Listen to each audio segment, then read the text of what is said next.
Hello friends, welcome to PG Department of LG University.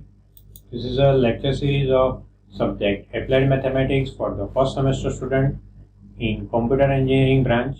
Here I, Dharmin Patel, presenting a video lecture on the topic Principal Component Analysis from the unit number 9.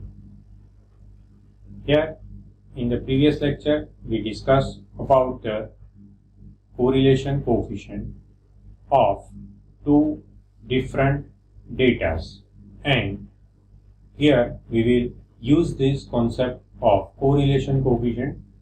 Already correlation coefficient will be used for line regression, and now we will use it for principal component analysis.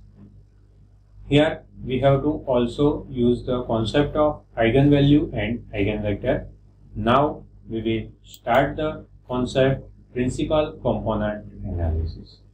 Before that, we understand the concept by geometrically. Suppose x and y are two datas and these datas are distributed. They may be correlated, but here we want to find the such line so that we can take the image properly of each data individually. So here suppose xy is any point, and after that if we are taking the projection on x-axis, that some data are overlapping. Similarly, when we are taking the projection on y-axis, some data are also overlapping. So here we can't actually find the proper image, or we cannot properly analyze each and every data individually. So in this case we have to find a such line so that we can cover all the images separately. So here, after taking the proper image, we can easily take the projection on that line, and in this case here we get the image of each data, each sample data individually, and this line is calculated using the variance data of point. Here our variance is maximum on this line. On the x-axis variance is not maximum. On the y-axis similar problem is occurred. Here we will find the such a line so that our data variance of that data is maximum, so that we can take the projection on that particular line, so we get the proper image of each data individually. And this is called the first principal component of line, and its perpendicular line is called the second principal component, and it is calculated using the eigenvalue and eigenvector. Before that we have to find the one matrix, and that matrix can be calculated using the correlation coefficient. So now we will discuss the steps of principal component analysis.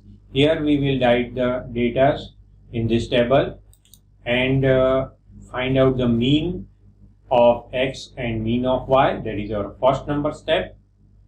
Here we have to find the covariance matrix. So first of all, find the covariance of x and x. That is our covariance matrix. Covariance of x and y and x are same, and covariance of y, that is the 2 by 2 matrices. And first of all, covariance of xx can be calculated by 1 upon n minus 1 sigma xi minus x bar whole square. Covariance of y can be calculated like 1 upon n minus 1 sigma yi minus y bar whole square, and covariance of xy and yx are same, as well as that can be obtained by 1 upon n minus 1 into sigma xi minus x bar into yi minus y bar. So that is the method. Step number 1 is find the means of x and y data. Then find the covariance matrix, that is covariance of xx, covariance of xy, covariance of yx, and covariance of yy. That is our concept of covariance. Already we studied in the previous lecture. and now we will find the eigenvalues and eigenvectors for this matrix. So that is our step number 3, 4 and 5 for find the eigenvalues of matrix CV. CV is a covariance matrix, and this here we are using the CV minus lambda I equal to 0, and after that we can find the eigenvalues, and then in the step number 4 we will compute the eigenvectors. Already we know how to find the eigenvectors. We can use the Gauss-Jordan elimination method to find the homogeneous differential equation. And here suppose lambda 1 is our eigenvalue and V1 is our eigenvector corresponding to lambda 1, and V2 is again an eigenvector corresponding to eigenvalue, and E1 and E2 are unit eigenvectors. So finally we have a E1 is E11, E12, E2 is E21, E22. These are the unit eigenvectors. And now in the step number 7 we will find the first principal component like this. So that is the method to find Pij, which is multiply E1 transpose with xi minus x bar and E11 into xi minus x bar. After simplifying we get the PC1, P11, P12, P13 up to P1n. That is our one-dimensional value. So in this case we have a two-dimensional data, that means x and y, and we convert it into the one single line, that is the two-dimensional project on the one-dimensional. That is the method to find the principal component. Here we have our data x equal to 4, 8, 13, 7 and y equal to 11, 4, 5, 14, and we will find the mean of x bar is 8 and mean of y is. Now we will see the one example. Here data is like this, and we calculate our mean of x data is 8 and mean of y data is 11 plus 4 plus 5 plus 14 by 4, that means 8.5. So here we calculated the mean. First step is over. Now we have to calculate the covariance matrix.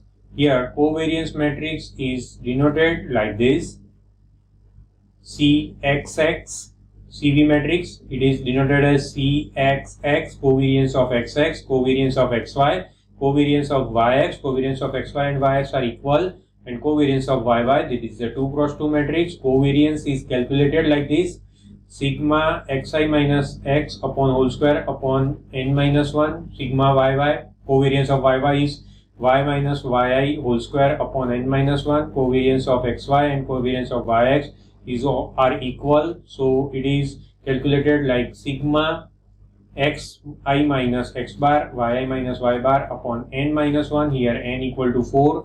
So after calculating everyone, we write down this table for our covariance calculation. After that we fill up the every step, and in this case we have a sigma xi square is this: sigma xi square xi minus x bar whole square equal to 42, sigma yi minus y bar equal to 69, and sigma xi x bar minus yi y bar equal to 33. So that is our covariance terms of our 2 cross 2 matrix. So our 2 cross 2 matrix is 14 minus 11 and 23. So that is our 2 cross 2 matrix, covariance matrix. Now covariance matrix, according to the covariance matrix, now we will find the eigenvalues and eigenvectors.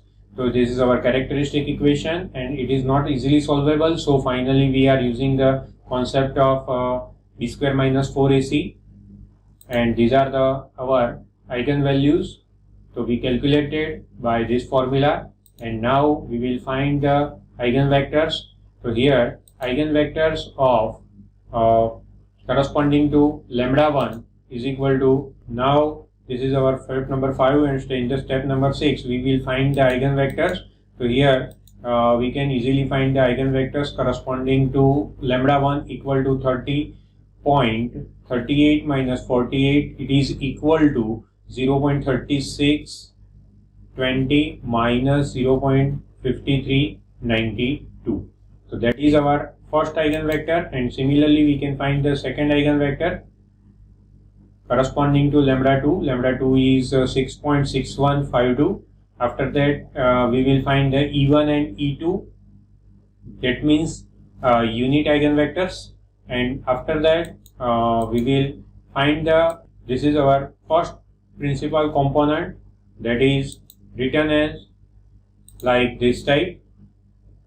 Here we find the transpose of E1 vector, and that is multiply with x1 minus x bar and y1 minus y bar. X bar is 8, y bar is 8.5, xi is 4 minus 8, 11 minus 5. After that we get the P11 is minus 0.0165. Similarly we can find the Pi2j. After calculating every terms, we will take the first principal component.